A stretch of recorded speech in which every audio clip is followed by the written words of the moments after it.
7년 동안 연애를 하면서 우리는 서로에 대해 많은 것을 이해하고 있다고 생각했습니다. 결혼을 준비할 때 제가 더 오래 일했고 연봉이 더 높았기에 더 많은 금전적 기여를 할 수 있었습니다. 결혼 준비를 하며 시댁의 참견이 끊이지 않았습니다. 이건 이렇게 해라. 저건 저렇게 해라. 는 소리가 일상이 되었고 남편과의 다툼도 그만큼 잦아졌습니다.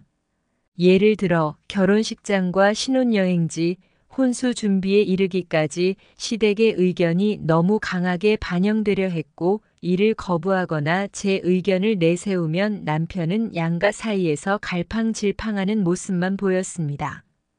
저는 처음엔 참았습니다. 남편을 사랑했으니까요. 하지만 한두 번도 아니고 결혼 준비의 매 순간마다 시댁에서 간섭이 이어지니 정말 지쳐갔습니다. 한 번은 저희 부모님이 준비해 주신 혼수에 대해 이 정도는 너무 과하다. 며 시댁에서 불평을 늘어놓았고 그날 밤 우리는 크게 싸웠습니다. 하지만 이러다가 결혼이 무산될까봐 두려웠고 남편을 사랑하는 마음으로 결국 양보하고 넘어갔습니다. 결혼 전에도 이렇게 참을 바에야 결혼하지 않았으면 좋았을 텐데라는 생각이 자주 들었지만 당시엔 사랑이 모든 걸 이겨낼 수 있을 거라고 믿었습니다. 그러나 결혼 후에도 상황은 달라지지 않았습니다. 남편은 점점 집에 늦게 들어오기 시작했습니다.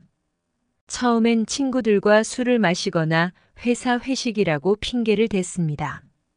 하지만 그 빈도가 점점 잦아지더니 주중에도 주말에도 집에 들어오는 시간이 늦어졌습니다.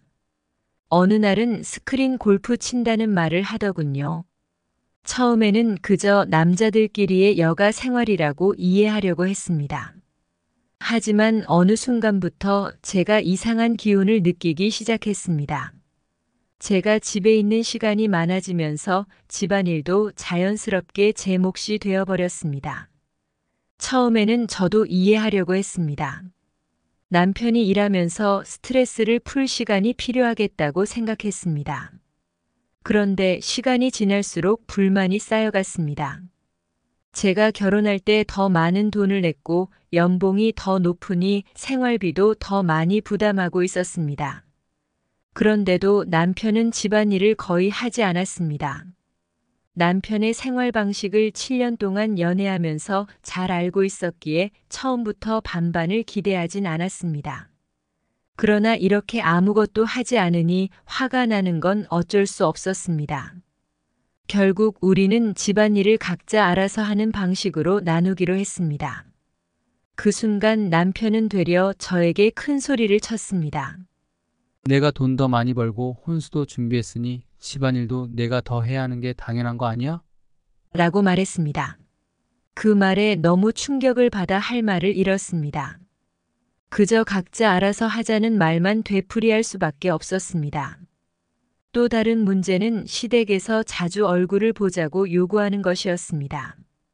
양가의 부모님 모두에게 매달 한 번씩 찾아뵙는 걸로 합의를 했었는데도 시댁은 매주 주말마다 연락을 해왔습니다. 심지어 남편에게 연락하는 것이 아니라 저에게 직접 연락을 해서 얼굴 좀 보자는 요구를 계속했습니다. 이 역시 큰 스트레스였습니다. 남편에게 앞으로는 우리 부모님한테 직접 전화가 오지 않게 해달라. 대신 내 부모님도 너에게 직접 연락하지 않게 할 테니라고 말하고는 한 달에 한 번씩만 가자고 다시 정리했습니다. 남편도 이건 반박할 수 없었습니다. 그러던 어느 날 남편이 출장 중이라고 했던 날이었어요. 친구에게서 전화가 왔습니다. 너 제주도에 있니? 라는 물음이었죠. 저는 당황해서 무슨 소리야? 나 지금 회사에 있는데? 라고 답했습니다. 친구는 남편이 제주도에 있는 걸 보고 당연히 저도 같이 있을 거라고 생각했다는 겁니다. 남편은 출장지로 포항이라고 말했었는데 직감적으로 이상하다는 생각이 들었습니다. 그제서야 저는 남편이 여자와 함께 있는 거구나라는 생각이 들었습니다. 친구에게 남편이 다른 여자랑 있는지 물어봤습니다. 친구는 머뭇거리더니 결국 사실이라고 말했습니다. 너무 친근한 모습이어서 당연히 저인 줄 알았다는 겁니다.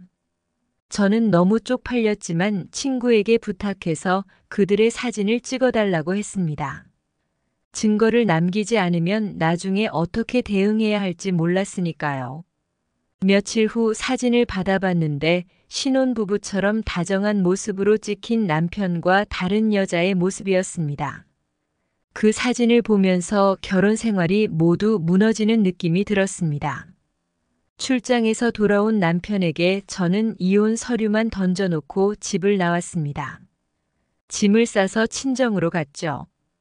부모님께 모든 사실을 말씀드리니 당장 이혼하라고 하셨습니다. 남편은 제가 어디 갔냐며 전화를 했고 출장 다녀온 사람한테 밥도 안 차려주냐며 짜증을 냈지만 제가 모든 사실을 털어놓자마자 전화를 끊더군요. 그 후 우리는 이혼 절차를 밟았습니다. 지금 생각해보면 결혼 생활에서 많은 걸 내려놓고 참으려고 했지만 결국 이렇게 이혼하게 되었습니다. 결혼은 단순한 사랑만으로는 해결되지 않는 많은 문제들이 있습니다. 저는 많은 것을 받아들였지만 그 끝은 이렇게 허무하게 끝나버렸습니다.